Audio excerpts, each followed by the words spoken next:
my name is Uni, and welcome back to my Survival World series. Now, I got a comment back when I built the academic district here, and someone had said block vomit. Now, I had never heard that term ever before, so that was the first time I remember seeing it, even having it mentioned in my comments in general. So one day I was like, okay, I will look this up. I'll play right into their little game there. And so I went ahead and looked it up. Turns out block vomit is something you mention whenever someone builds something in Minecraft and the person who is critiquing it feels like they have just been bombarded with too many blocks, too many variations, and too much, vomit, I guess. Me personally, I see it as a beautiful golden palace. Oh my goodness. Excuse me. And you know what? You can't change my mind on that one. And we're going to make this thing so much more beautiful today. And maybe we'll even rectify what that commenter was complaining about, because we are actually going to be removing this entire floor, which I will say, it's kind of tacky. It is within theme. I wanted a nice gold band around here, like a little hydrothermal vein. But you know what? This right here, I can agree. This is overkill. So we're getting rid of it. And you know what? We're going to be putting in our old map, which was way over there in our old Alpine village underground in a really tucked away place where no one can see it. And so now at least every time I come out of the storage area, I'll be able to just check it out and see what we've done. Now, before we go deal with all the maps and all that crazy stuff, we have another project that we're doing in tandem with the map floor, which is going to be a bunch of this stuff. What is it exactly? You might be wondering. Well, this right here in front of us is going to become a beautiful landscape of geologic formations and rock units. Now, for those unfamiliar with my survival world, we have quite a few little geologic formations. Specifically, these two right here. These are my pride and joy. I have all these metamorphic folds heading from this side over to this side with a huge cut across from an old glacier. And then we have this meandering river as another geologic feature, as well as a few little minor details like all this glacial till that's just been strewn throughout the tree landscape here within the old Alpine village. You can kind of see these little boulders dotting the Alpine line dotting the timber line, I should say. At least the timber line is somewhere right up there, right where the snow meets the grass. But you know what? Let's go ahead and take a nice little rest here. I need to make this daytime to see the last geologic feature we had made. This thing as well, I want to do a little more of. In fact, I even want to expand it into the water below. But let's go ahead and fly out here, and you'll see my little tiny delta biome. I am so very proud of this. This landscape is probably the coolest one I've made so far.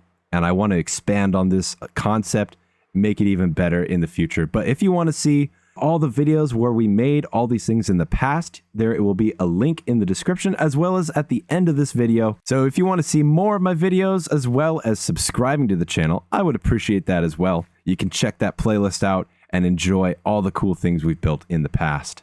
Now, onto the map room, which unfortunately is just buried in this very obscure location where we actually kind of started off in this world. One of my first big major projects, aside from the ski resort there, was down below, right through this corridor and into this tiny little room where in last episode I had complained it was cramped, it looked gross, and I wanted to change this entirely. I just wanted to get rid of it all, wipe it off the face of the map, for a better lack of a term. And so that's what we're going to do today. We're going to take this thing down. We're just going to abandon this room, maybe make it into like a custodial shed or something.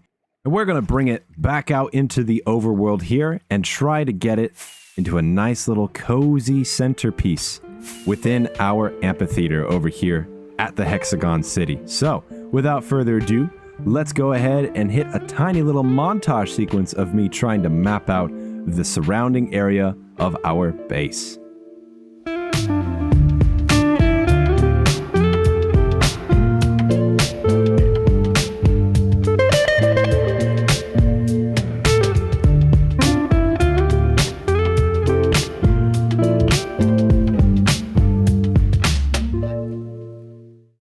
Ladies and gentlemen, theys and thems, we are now standing on top of our current survival world map in its entirety. And we're going to add in a nice layer of glass now that we've finished all of the work around the corners. There's a lot of moving around, just flying over left and right. And definitely you can tell where the biome cold and warm borders are with this. But you know what? It makes a really cool layout for our entire survival world. And now we get to put a little layer of glass over the top and make it official. So something I learned while doing that montage just now was that maps don't load in the replay mod. Or at least to say that is, maps don't really show. I mean, you can see the outline of them and you can see exactly where the map is placed on the item frame, but the actual color doesn't show up at all. It just looks like a massive item frame. So that's unfortunate, but what is fortunate is the fact that we are finally done with this map floor here, and I love it so much. Now I can actually look down at everything and see what we've built, know exactly where I need to update it, and then have a look around. But for now, we've got our last little project for today, which is just over here. And in fact, I aligned this perfectly so that each of these lines up with north, south, east, and west. So let's see. Okay, cool. We figured it out. This way is north. So let's go ahead and make just a little indicator. Boom. There we go. Now we know that's the north. And then this will go to south. And that is west. That is east. And to the east, we have our next project, which is going to be a continuation of the mountains that we've built from previous episodes. Only one of them is visible over here off to the left. And we want to continue all those geologic units over here just on the eastern side of the reservoir in order to get ourselves a brand new view for us to look at. And I've got these little pockets within the actual bedrock that I'm going to be building it. So this area, including this area, is going to have some nice geologic units popping out. And they'll even have a glacial history as well in terms of the erosion and how they have been carved on the sides. So without further ado, let's start hopefully what will be our last replay mod time lapse. I want to convert over to the flashback mod, which I still have to learn, still have to download. But you know what? With that being said, let's get this thing going.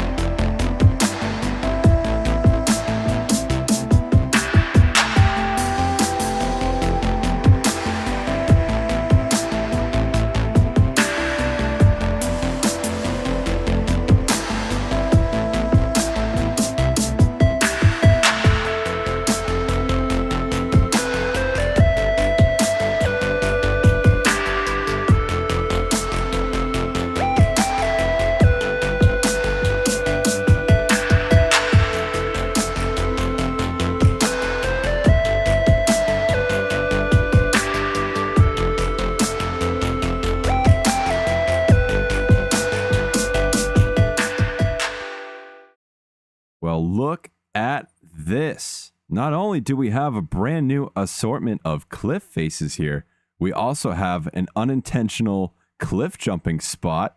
And if I just find a great little takeoff here, do a little 360 into the water, and oh, I forgot to get my wings going here. Okay, well, let's do a second jump here, but this time we're actually going to activate the elytra. There we go. All right, let's get a nice overview of these guys. Look at that.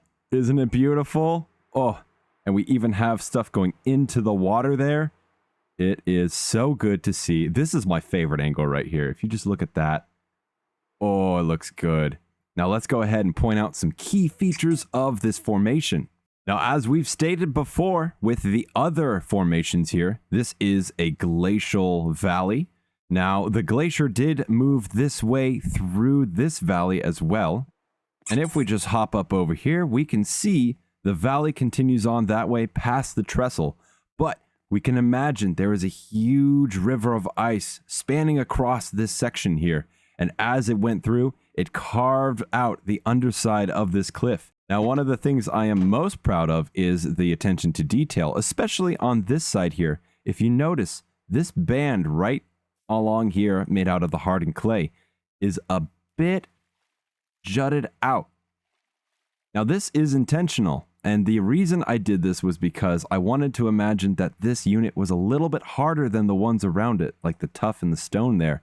Now I didn't really put much emphasis on this side, however, we could just say that the ice really scraped past and pushed even harder against it.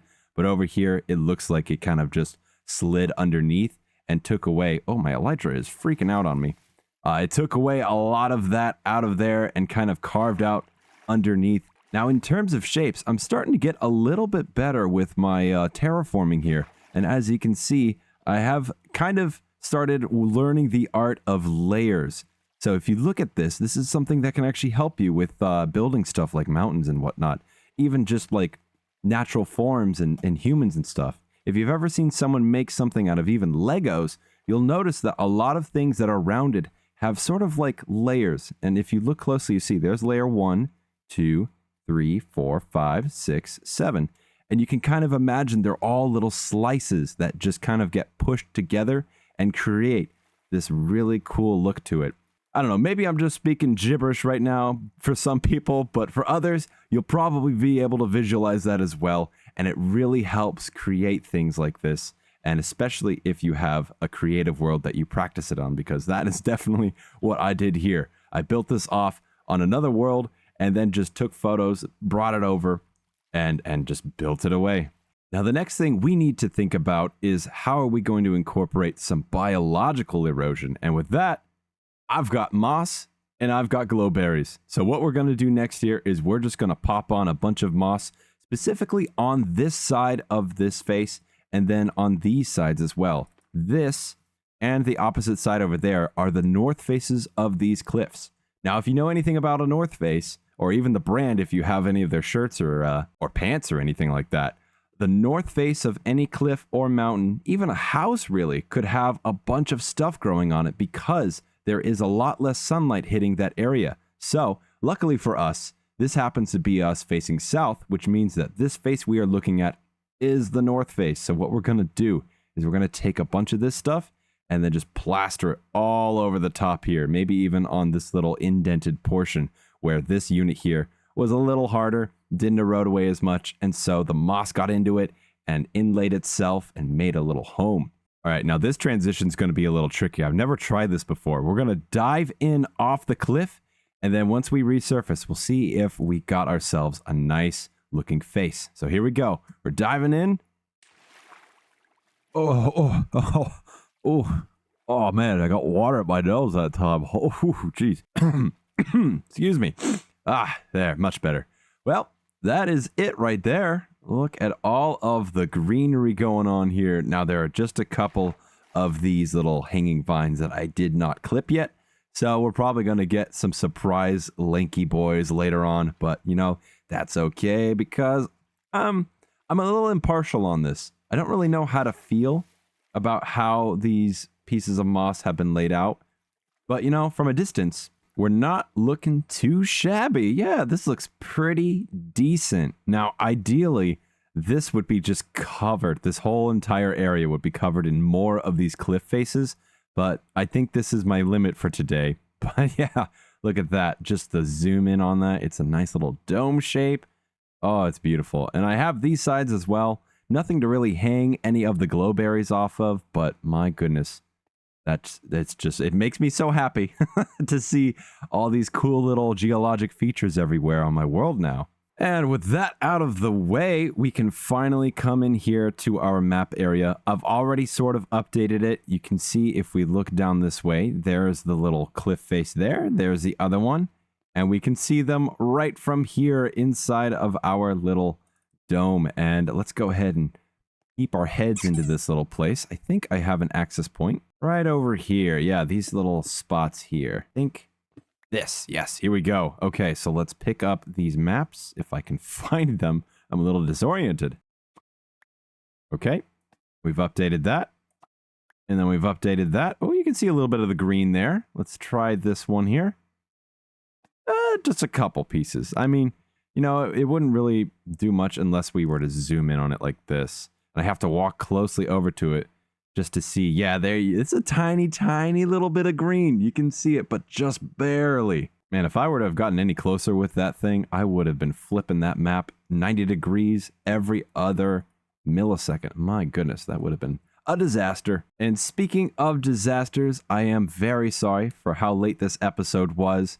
I had lots going on in real life. I also have an update to my multiplayer scene here, and that is that I have unfortunately moved on from Kingcraft. But, you know, I'm going to save that topic for another day, maybe a time-lapse talk or something. Keep an eye on that and whatnot. But for now, this is the end of today's episode. I thank you all very much for watching. Make sure to leave a like on the video and subscribe to the channel here because I would really appreciate it. My name is Uni. I am jogging it out, and I will see you guys next time.